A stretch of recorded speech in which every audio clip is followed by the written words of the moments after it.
हरे कृष्ण। नमस्कार मित्रों, हमारे YouTube चैनल ज्ञान यज्ञ में आपका स्वागत है। आज हम श्रीमद् भगवद गीता के तीसरे अध्याय के श्लोक 21 से 30 का अर्थ समझेंगे। इन श्लोकों में भगवान कृष्ण हमें बताते हैं। श्लोक 21, यद्यदाचरति श्रेष्ठस्तत् देवेत्रो जनः स यत् प्रमाणम कुरुते लोकस्तद नुवर्तते। हिंदी अर्थ, श्रेष्ठ व्यक्ति जो आचरण करता है दूसरे लोग भी उसी का अनुसरण करते हैं। वह जो उदाहरण स्थापित करता है समाज उसी के अनुसार चलता है। आइए इस श्लोक की सैद्धांतिक व्याख्या जानते हैं। यह श्लोक हमें नेतृत्व का असली अर्थ समझाता है। समाज में जो लोग आगे होते हैं लोग उन्हें देखकर सीखते हैं। इसलिए अगर हम सही काम करेंगे तो हमारे आसपास के लोग भी प्रेरित होंगे। यह श्लोक हमें सिखाता है कि हमें अपने जीवन को एक उदाहरण बनाना चाहिए। श्लोक 22, न मे पार्थास्ति कर्तव्यं त्रिषु लोकेषु किंचन नान्वाप्तं वाप्तव्यं वर्त एव च कर्मणि। हिंदी अर्थ, हे अर्जुन, मुझे तीनों लोकों में कुछ भी प्राप्त करने की आवश्यकता नहीं है, फिर भी मैं कर्म करता हूँ। आइए इस श्लोक की सैद्धांतिक व्याख्या जानते हैं। यहाँ भगवान श्री कृष्ण स्वयं उदाहरण देते हैं। उन्हें कुछ भी पाने की आवश्यकता नहीं है, फिर भी वे कर्म करते हैं। यह हमें सिखाता है कि कर्म केवल पाने के लिए नहीं होता, बल्कि कर्तव्य और संतुलन के लिए भी होता है। श्लोक 23, यदि हेहे न वर्तेन जातु कर्मण्यतन्द्रितः मम वर्तमानुवर्तन्ते मनुष्या पार्थ सर्वशः। हिंदी अर्थ, यदि मैं कर्म न करूं तो मनुष्य भी मेरे मार्ग का अनुसरण नहीं करेंगे। आइए इस श्लोक की सैद्धांतिक व्याख्या जानते हैं। यहाँ एक बहुत गहरी बात है। लोग वही करते हैं जो वे दूसरों को करते हुए देखते हैं। अगर श्रेष्ठ लोग ही कर्म छोड़ दे तो समाज भी गलत दिशा में चला जाएगा। इसलिए हमें अपने कर्तव्य निभाने चाहिए। श्लोक 24, उत्सी देयुरी में लोकान कुर्यां कर्म चेदहम संकरस्य च कर्ता स्यामुपन्यामि माह प्रजा। हिंदी अर्थ, अगर मैं कर्म न करूं तो ये लोग नष्ट हो जाएंगे। आइए इस श्लोक की सैद्धांतिक व्याख्या जानते हैं। यह श्लोक कर्म के महत्व को और गहराई से समझाता है। अगर हर व्यक्ति अपना कर्तव्य छोड़ दे तो समाज का संतुलन बिगड़ जाएगा। जीवन का हर हिस्सा एक दूसरे से जुड़ा हुआ है, इसलिए कर्म करना बहुत जरूरी है। श्लोक 25, सक्ता कर्मण्य विद्वांसो यथा कुर्वन्ति भारत कुर्याद विद्वांस तथा सक्तश्चिकीर्षुर लोक संग्रहेम।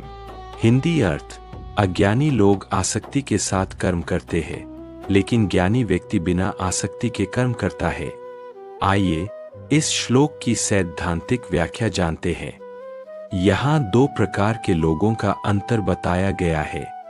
एक वे जो फल के लिए काम करते हैं और दूसरे वे जो बिना आसक्ति के काम करते हैं। ज्ञानी व्यक्ति केवल अपने लिए नहीं बल्कि समाज के कल्याण के लिए काम करता है। श्लोक 26, न बुद्धि भेदम जनेद ज्ञाना कर्म संगिनाम जोषित सर्वकर्माणि विद्वान्युक्त समाचरण। हिंदी अर्थ, ज्ञानी व्यक्ति को अज्ञानी लोगों की बुद्धि को भ्रमित नहीं करना चाहिए, बल्कि उन्हें धीरे धीरे सही मार्ग पर लाना चाहिए।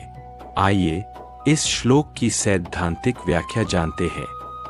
यह श्लोक हमें सिखाता है कि ज्ञान होने के बाद भी हमें विनम्र रहना चाहिए। हमें दूसरों को गलत साबित करने के बजाय उन्हें धीरे धीरे समझाना चाहिए। यही सच्ची बुद्धिमानी है। श्लोक 27, प्रकृतेः क्रियमाणानि गुणैः कर्माणि सर्वशः अहंकार विमूढ़ात्मा कर्ताहमिति मन्यते। हिंदी अर्थ, सभी कर्म प्रकृति के गुणों से होते हैं, लेकिन अहंकारी व्यक्ति सोचता है कि वही सब कुछ कर रहा है। आइए इस श्लोक की सैद्धांतिक व्याख्या जानते हैं। यह श्लोक अहंकार के बारे में बताता है। हम अक्सर सोचते हैं कि सब कुछ हम कर रहे हैं, लेकिन असल में हम केवल एक माध्यम हैं। जब यह समझ आ जाती है तो अहंकार अपने आप खत्म होने लगता है। श्लोक 28, तत्त्ववित्तु महाबाहो गुणकर्म विभाग्यो गुना गुणेषु वर्तन्त इति मतवान सज्जते।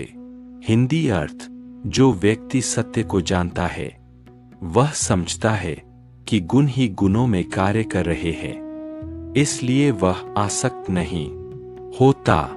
आइए इस श्लोक की सैद्धांतिक व्याख्या जानते हैं। यहाँ एक ज्ञानी व्यक्ति की दृष्टि बताई गई है।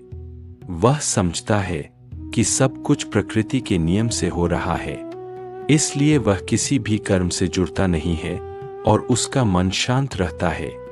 श्लोक 29।